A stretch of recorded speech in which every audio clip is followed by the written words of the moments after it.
Welcome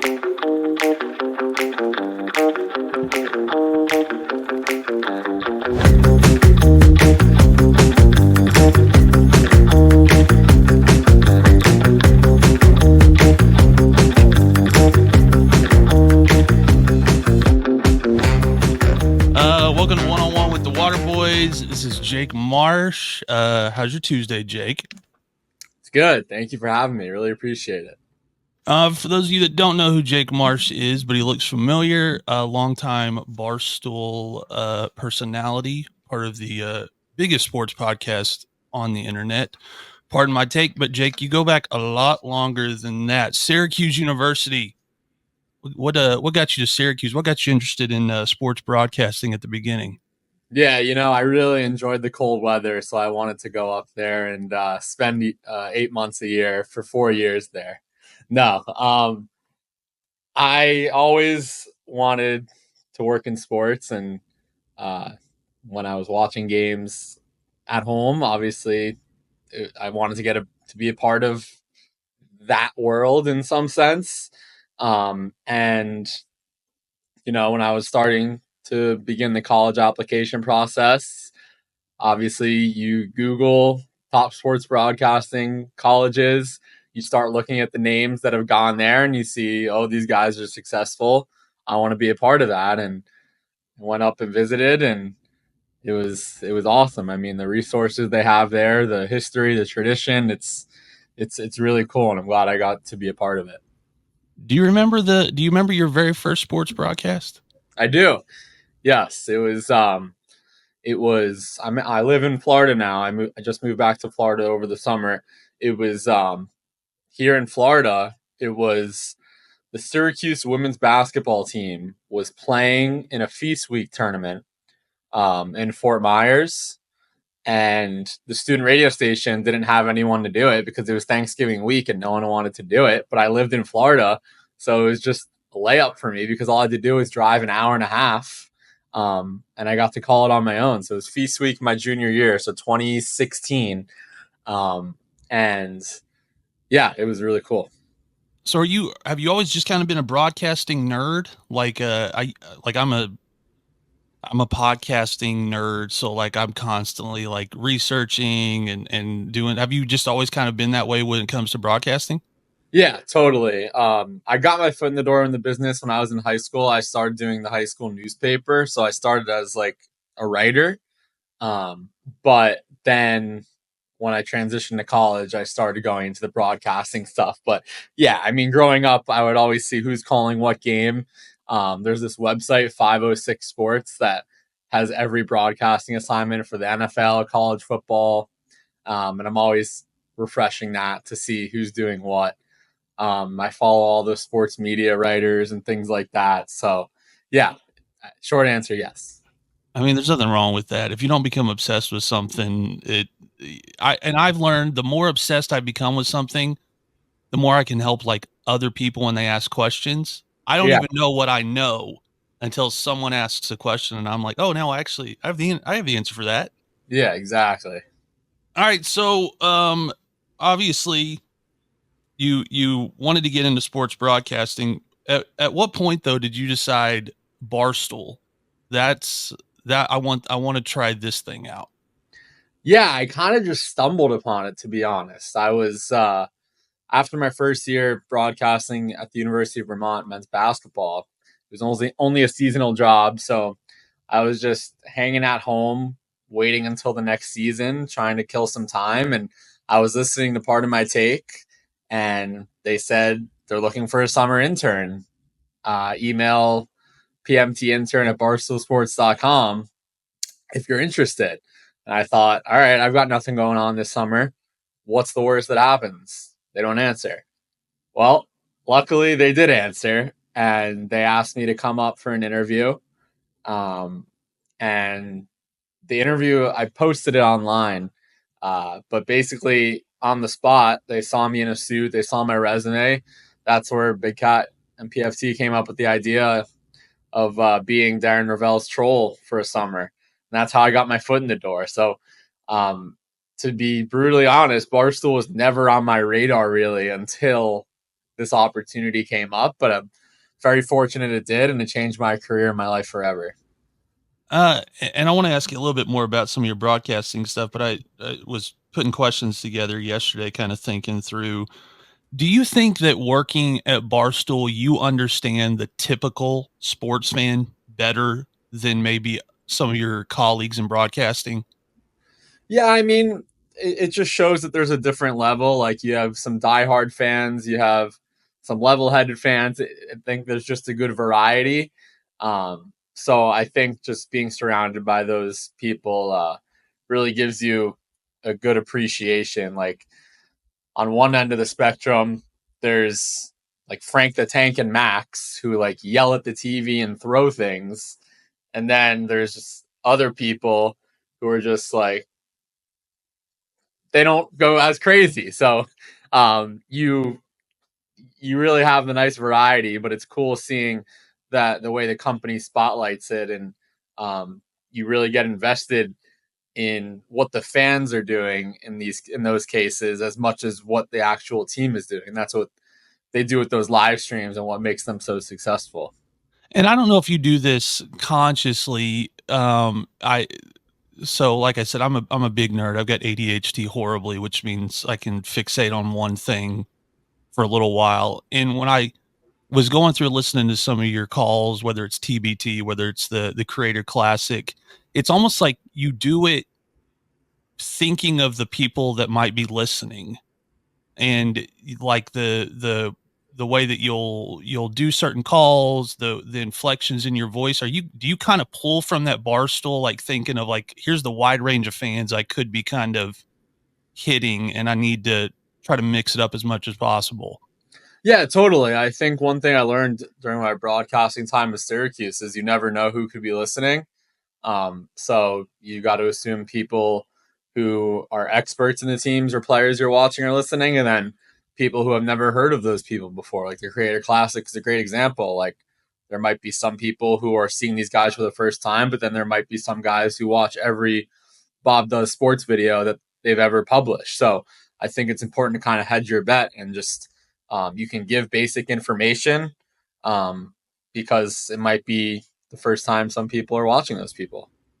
So we're going to have a lot of Barstool fans, I'm sure, that are going to watch this. So I feel obligated to ask you at least two things about Barstool. Number one, have you always been a beast at ping pong? Yes, short answer yes. I grew up playing tennis. Uh, I've gotten into pickleball the last few years, but ping pong was always my thing. I used to play in like junior tournaments down here in Florida in middle school. Um, and yeah, I haven't played in a while, so I'm definitely rusty. I've been focusing more on golf recently, but yes, I enjoyed my run there as the best in the office. Does it bring out like both the best and worst in you? Totally. My competitive side comes out right away. Like I'm sure people know most of the time I'm pretty quiet and keep my head down, just try to work hard, move on to the next thing. But when the ping pong table rolls out, it's a different side of me for sure. Jake just being a back right and he wins! It out. Hank goes long! Jake says he's the best of the office. Look at the emotion. Jake. Yeah, one of the members of our production team was sending me some clips, and we were kind of doing some research. And she said, "Have you seen this video where he loses his mind playing ping pong?" I was like, "No." Jake's like the nice, sweet guy on the couch. He's like just buttoned down. He's very, and she's like, "Hold on a second." So she sends me the clip, and I was like, "Okay, so there's another side to Jake Marsh I didn't know about." Okay. Yeah, I think that moment too, Hank and I were equally as embarrassed. Hank because I beat him and the internet was making fun of him. And then I was embarrassed because that was so uncharacteristic of me. And I was very uncomfortable with that side being out at first, but I got over it and it was an interesting moment for sure. I will tell you, and I enjoy this. I'm quite a bit older than you, but I enjoy how the internet has watched you kind of grow and seems to be really excited for what it is that you're doing. I'm sure, June 2024, you decide to move from Barstool, there's no way that that's not a tough decision to make. And it seems like people were super excited from what I could see for Jake to go into something else. What do you remember about that transition? Yeah, yeah.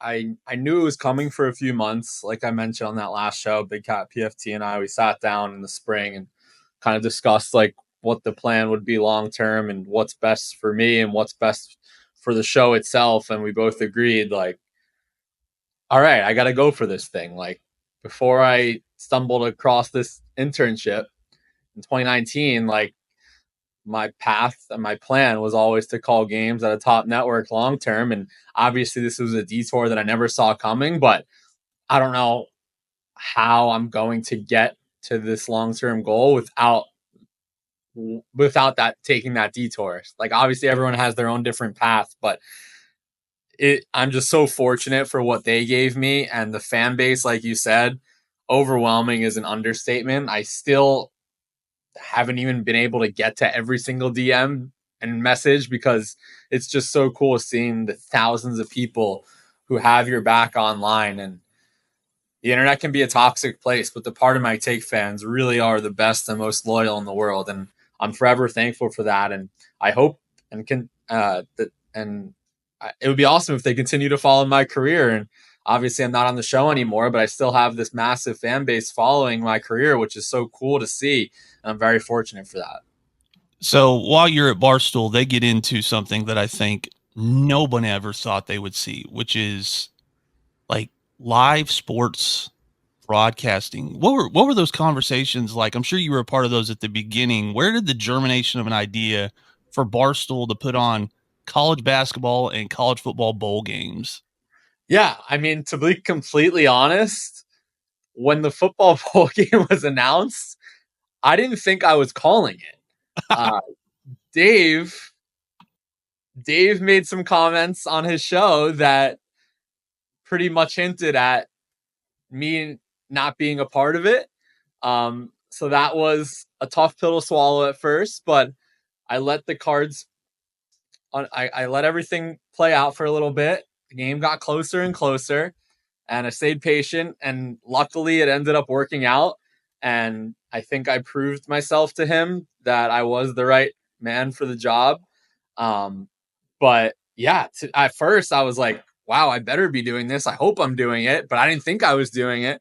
And then I think I think I did a good job with the basketball games and the bowl games. We had 2 games end on a last second play, a field goal and a overtime touchdown. And then the basketball doubleheader was really cool. So I'm really fortunate that I got those opportunities. And the fact that the second bowl game was picked up by the CW, being on national television, I think helped a lot.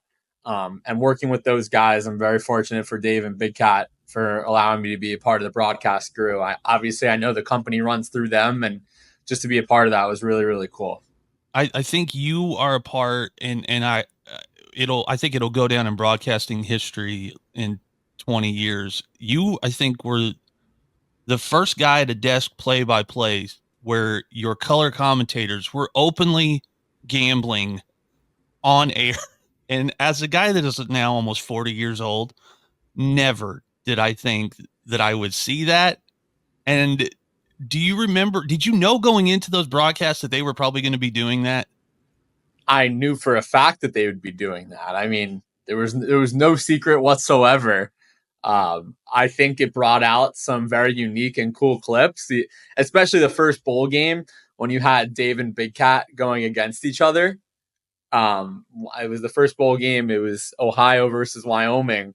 And when the officials are reviewing pass interference calls or targeting or all that, you have me being neutral, and then you have one being like, that's a flag, one saying, no, it's a clean hit.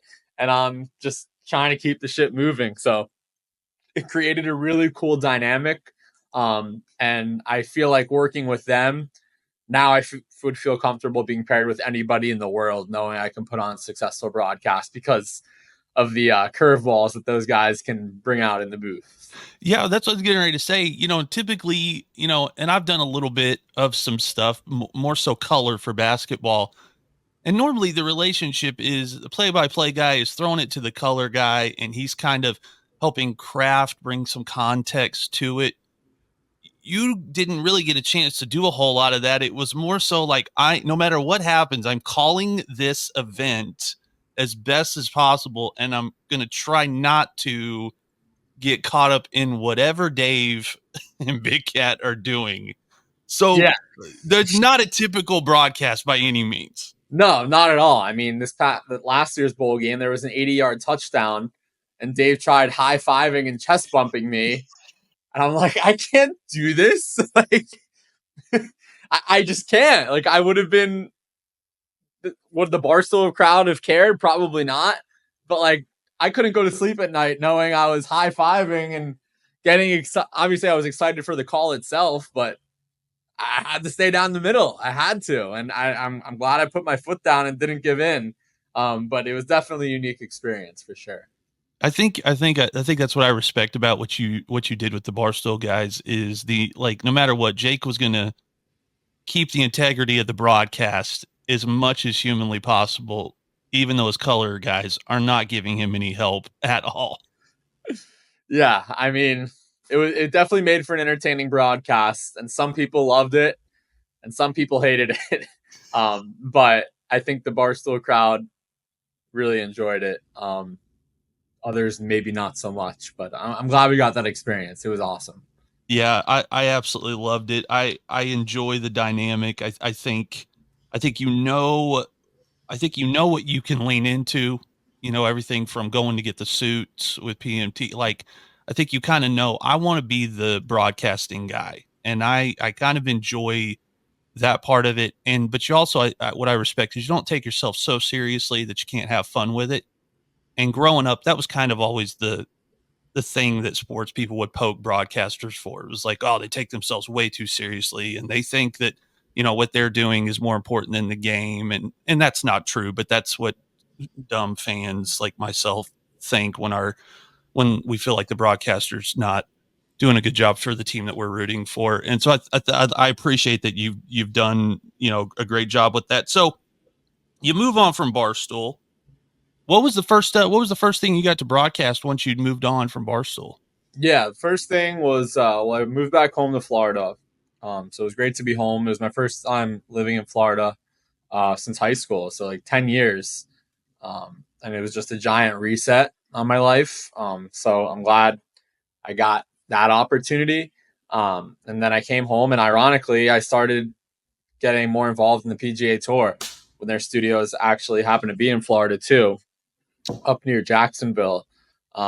So I did a bunch of events over the summer. I did the Creator Classic. I did the TBT at Rupp Arena in Dayton, which was really cool.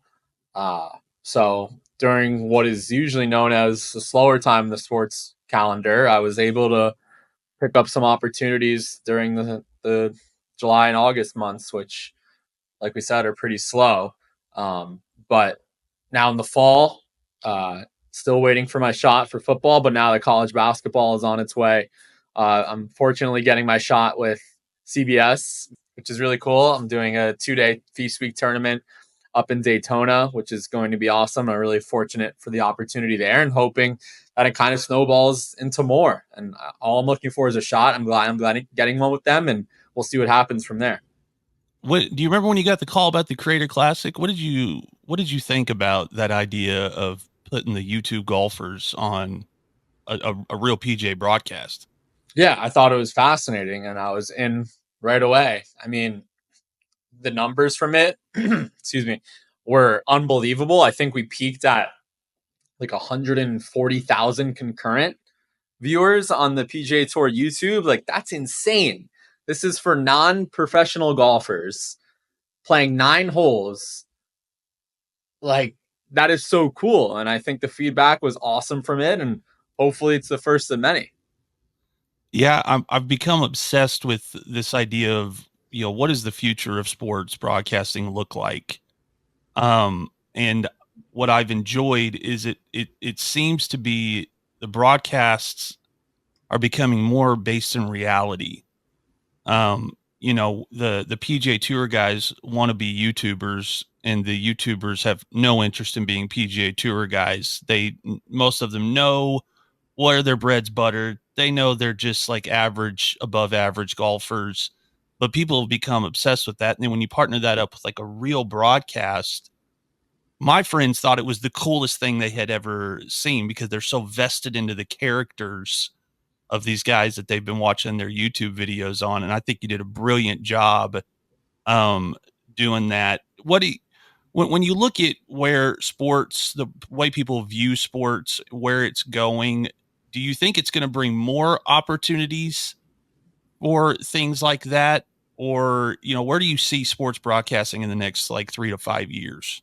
Yeah, totally. I think we're already in the middle of that transition. Is you don't technically have to fight for slots on cable television anymore. Obviously, the big games are still always going to be there, but we're recording this Tuesday morning.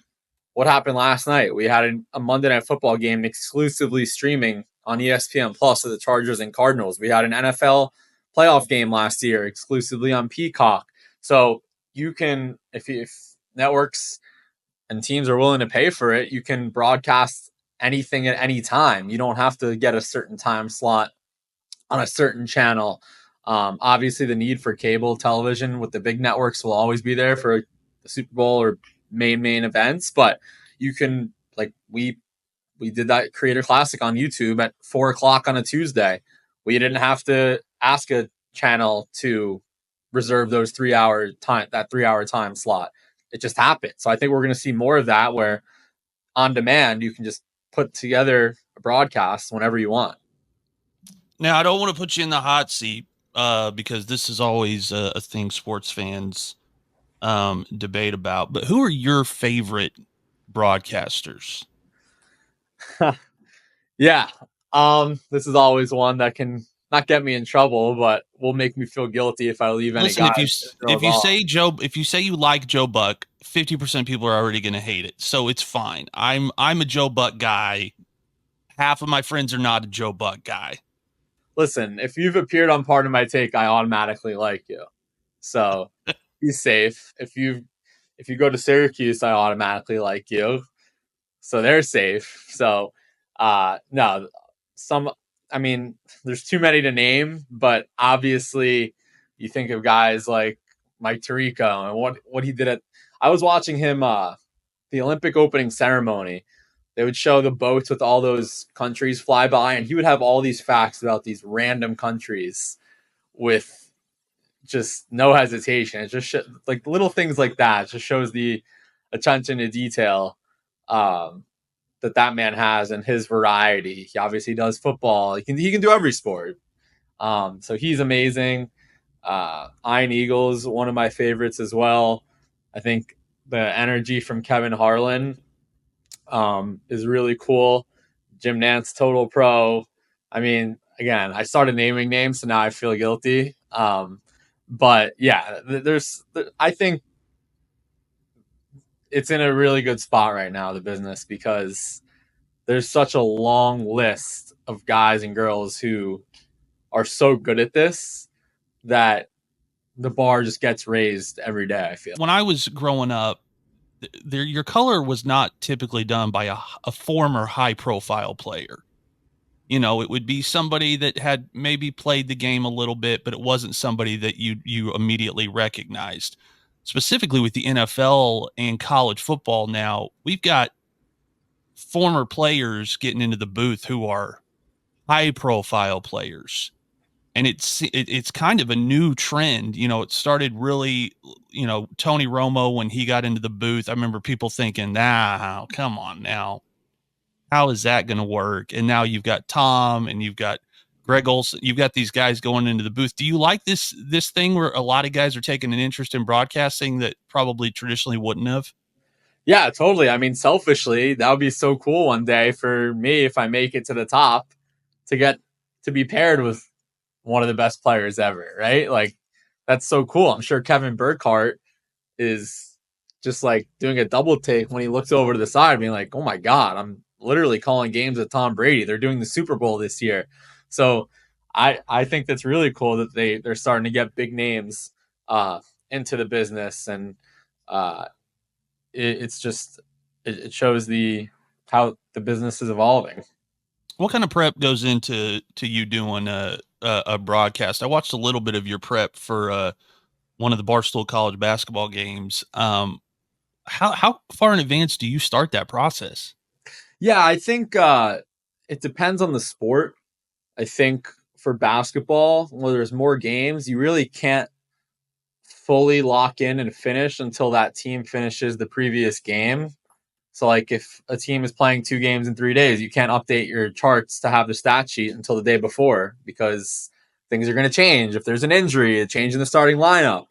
But for football, obviously, these guys are calling a game once a week. Say an NFL announcer is calling a game Sunday, Monday, they're starting for next week because there's so many more guys involved. Obviously, 53 guys on each team versus 12 to 15 each for basketball. It really is a 5 to 6 day period where you're doing everything you can to become an expert. You know, you don't just show up, put on a headset, talk, and have a roster in front of you. It's so much more than that. You're setting up conference calls with coaches and players. And it's just a lot of things going on that I guess you could say the typical fan doesn't necessarily see how much goes into it. Do you plan on contingencies for things like, you don't want to ever see a player get hurt or something and it's going to make, the game go a lot longer? Do you just kind of have to plan for the contingencies of, hey, we could have some crazy, like the house lights go out and I've got to somehow like buy time? Do you go into it thinking of that stuff? Yeah, totally. I mean, you have to prepare. This happened in the bowl game last year. You have to assume the third string quarterback's going to play because they might. And if they do and you're not ready, you're screwed and you're going to get exposed. So I hadn't even thought of that. Yeah, like if he gets thrown in there and you have no idea, you don't know his hometown, you don't know his high school. Yeah. So it happened in the bowl game last year, and you look down at your chart and you have it ready because you truly never know.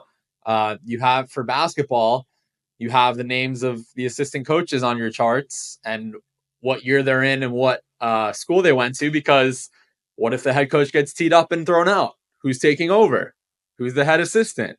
You never know. Like 99 times out of 100, 999 times out of 1,000, that's not going to happen.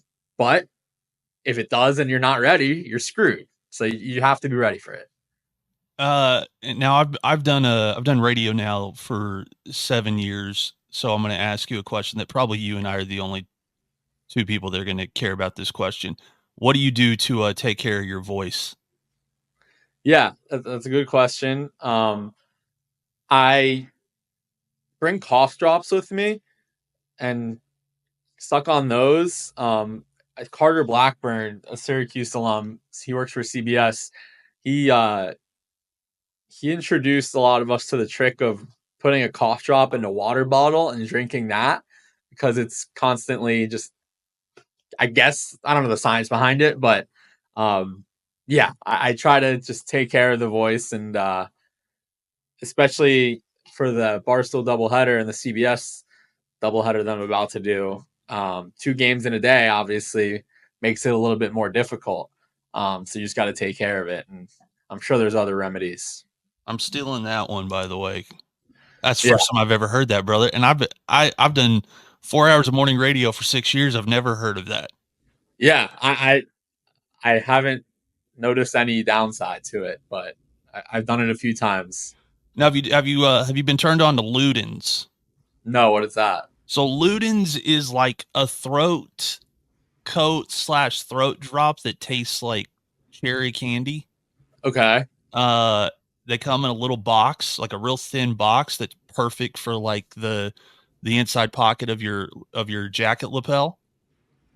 And my dad's a pastor, and so he constantly is speaking in front of people, and that's like his hack. And I'll give you that one. You gave me the cough drop of water. You'll love those. They taste delicious. They're just small enough to get back in your lip that no one can tell you've got one in, and they fit right there in your jacket pocket. Sounds good. Appreciate it. All right. So, favorite event you've ever covered, and it can be any, or do you have a sport that you really enjoy covering the most? Yeah, I mean, my favorite sports event of the year is March Madness. The first 4 days are the best 4 days of the year, in my opinion. The chaos that comes out of it, the buzzer beaters, the upsets, the storylines. Um, so that is a lot of fun. But I'd say so far of the games I called, the most memorable was the first Arizona Bowl with Dave and Big Cat, Ohio, Wyoming, walk-off touchdown at the end in overtime. And I think what made that even sweeter in December of 2022 is in 2021, we had Boise State and Central Michigan ready to play. I had all my charts done. I had my prep ready to go. And they pulled the plug due to COVID 3 days prior. I was supposed to fly out to Arizona the next morning. I was so excited. It was a long wait. Like I said, at first when the game was announced, I didn't know if I'd be doing it, but I got the green light and I was ready to prove myself in front of everyone. And I didn't get that chance. So we had to wait a whole extra year, and it made it even sweeter. That was the game we got. And getting the nod of approval from Dave felt extra sweet as well, because right when we went off the air, he told me I did a good job, which felt really good. So that experience was tremendous. So I'm a big March Madness guy. I, for whatever reason, don't think there's a better sporting event in American sports than NCAA tournament basketball. When I start thinking back about my favorite calls, they're almost all college basketball call. What is it about college basketball? Because I can't even I can't. An NBA call doesn't even really come to mind, other than maybe Jordan in Cleveland in '92. But like for the most part, my favorite calls are all. What is it about college basketball in broadcasting? Is it the atmosphere? Is it the students? Is it what is it that kind of just creates these memorable moments? Yeah, I think it's the first off, the format of the tournament sets up for chaos, right? It's not a best of seven series. It's one game and anything can happen. I think it's just the construction of what the sport is, because college basketball, 97% of the guys, this is it for them. And they're going to be working 9 to 5 jobs the rest of their lives. Some might go overseas. A few will go to the NBA. But for a large portion of those guys, like, this is the biggest stage they'll be on. So I think the pressure and the excitement is elevated. But it's just the one game just changes everything. It really does. Like, in the NBA, you'll most likely get a 1 or a 2 seed in the finals. Yes, in the Final Four, a top seed will probably end up winning, but that's what makes the first weekend my favorite, because every year you can get a 14 over a 3. You can get the Jack Golke and Oakland team getting hot and ending Coach Cal's career at Kentucky. You can get UMBC over Virginia. I remember in 2012, Duke and Lehigh and Norfolk State and Missouri, 2 15s over a 2 happened within like an hour of each other. So if those teams played 4 out of 7, they would have no shot. But with the one game, it just makes it mayhem. Yeah, I think you're right, because I just off the top of my head, I'm never gonna have the same feeling watching NBA playoff basketball as I did when like Dunk City made their run. Yeah. When it just a bunch of white dudes running up and down the floor, catching lobs and beating teams, and you were like, I know this is gonna run out. They Yeah. don't have the depth, but the fact that they keep winning games has got me locked in. Like, imagine if FGCU Georgetown was game 1 of a best of 7 series, and that was game 1. You'd be like, okay, that was impressive, but they're still going to lose in 5 or 6 games. Here, you can't do that. No, I could 100%. I guess NFL playoffs are, similar maybe, but even then, they're all pros. They're all really good yeah. players. It's not like when the Bart Scott can't wait game. That was like one of the bigger upsets in the playoffs I can remember. Obviously the David Tyree and Giants, but it's still like, I don't know. Those guys are millionaires. They're in the NFL. For college basketball, it's just 18 to 22-year-old kids who just anything could happen, and they're playing in front of the whole world, and it's so cool. I kind of get torn on this. So college basketball was my first love. I'm originally my family and everything's from around the Chicago area. So college football, we don't play it like, Northwestern, Purdue, we don't. So college basketball was always big. How, people complain about the regular college basketball season and that it doesn't matter and it's not fun. But every time they talk about fixing it, I think it's going to hurt the NCAA tournament. And I kind of don't mind that maybe fans don't tune into the regular season as much as I would want them to because the tournament comes around. Do you feel the same way, or is there something we could do to fix regular season college basketball? Yeah, listen, I get what people are saying in terms of like the tournament is what a lot of people are just going to watch. And to be honest, I love college basketball, but 80% of its season goes up against the NFL. And we know the NFL is king, and that's always going to be the number one watch sport, no matter what. So, like, say they change the tournament format or whatever to try to help the college basketball regular season, most of it's still going to be going against football. And I think that's a losing battle no matter what, unfortunately. So I'm fine with the way it is, especially when you get to like February and the rivalry games start coming out, Duke, UNC, and with all the conference realignment, we're going to start getting some really good games twice a year when UCLA, Michigan State, like just big teams like that are just going to happen more often. I'm really excited for that. I know conference realignment's gotten some heat, but we've already seen it on the football side. USC Michigan was an unbelievable game. Now we're going to get it on the basketball side too. So I'm excited. Yeah, I'm from Oklahoma, and of course, and I was the one outlier that was like, but you don't understand. Big 12 basketball and SEC basketball just got really interesting. You've got Houston and BYU and Utah coming into the Big 12, where you've got your Baylors, your Texas Techs, and your Oklahoma States and Kansas that have always had great basketball. Arizona and Kansas. Like, yeah. I mean, we're going to get Arkansas and Oklahoma, regular season, hopefully every other year. I kind of took the other side of it and thought everybody else would be excited about, what it was going to do for college basketball. What do you see as the future of college basketball? Because you called you've called some college basketball, you've called TBT, which you got to be a deep fan of college basketball. That's my favorite event of the year because I get to flex my college basketball nerd to my friends when they're like, "Who's that?" And I'm like, "Oh, well, he's actually," and get to, school them on who these guys are. What is the future of college basketball? I hope the future is kind of what it is right now. There's been a lot of talk about tournament expansion or people or teams just leaving and the power conferences just squeezing out the mid-majors. I hope that doesn't happen.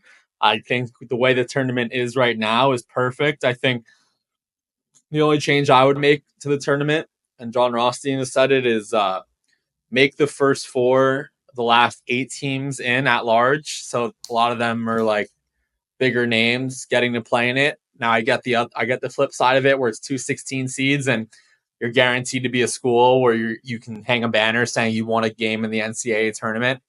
But really, I think waking up that Thursday morning, seeing a 64 team bracket and carnage is about to happen, there's no better feeling in the world. And it's awesome. And listen, I am the guy.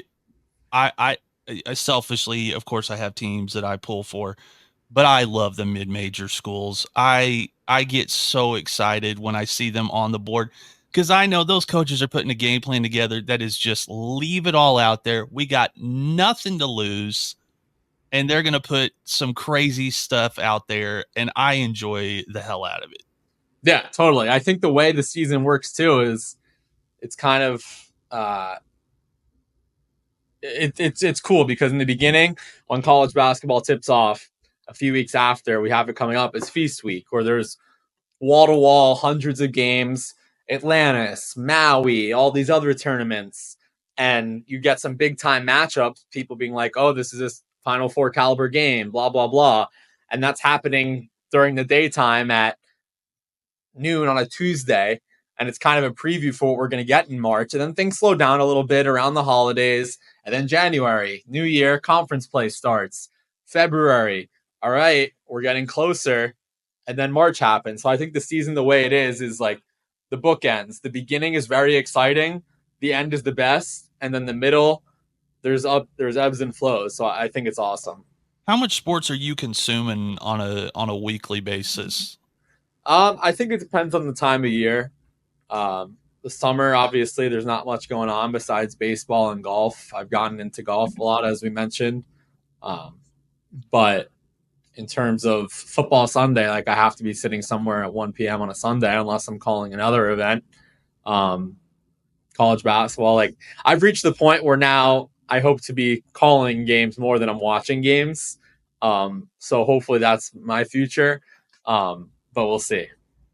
So you gotten into golf. Do you have a love-hate relationship with it? Like playing it? Yeah. Yeah, of course. I mean, sometimes if I hit a good shot, it's the best feeling in the world. I have a hole-in-one on video, which is probably my greatest accomplishment. Short list of people that have that. Yeah, it's the coolest thing ever, and I have people on the internet trying to tear me down and say it's fake. But to them, I say, screw you. I know it's real. I was with my friends. I have witnesses. So yeah, there's moments like that, and there's moments where you miss a 3-footer, and you're like, why am I doing this to myself? It's a nice day. I could be sitting on the beach and relaxing, but instead I'm doing this to myself. So of course it's a roller coaster ride. I'm assuming watching a ton of golf as well. Yeah, definitely. As I've called some of the events, it just forces me and allows me to kind of learn about all these guys. And there's some great stories on the tour. Obviously, everyone knows about the big names, but there's so many other guys who are making their way up too. Have you kind of seen that with other sports as you've called them and, you've had the meetings with coaches, things like that? Do you kind of try to, find yourself trying to seek out like, hey, they're playing. I've met that coach. I know who that is. I want to make sure I watch that game. Do you enjoy that part of it? Yeah, totally. I think with every game you call, the PR and sports information departments do a great job providing you with game notes and pronunciation guides and things like that. But you'll never find what you'll get out of going to a practice or setting up a coach's call and hearing about personal stories and things like that. So I think they call it like in Syracuse, they call it like humanizing the players and things like that.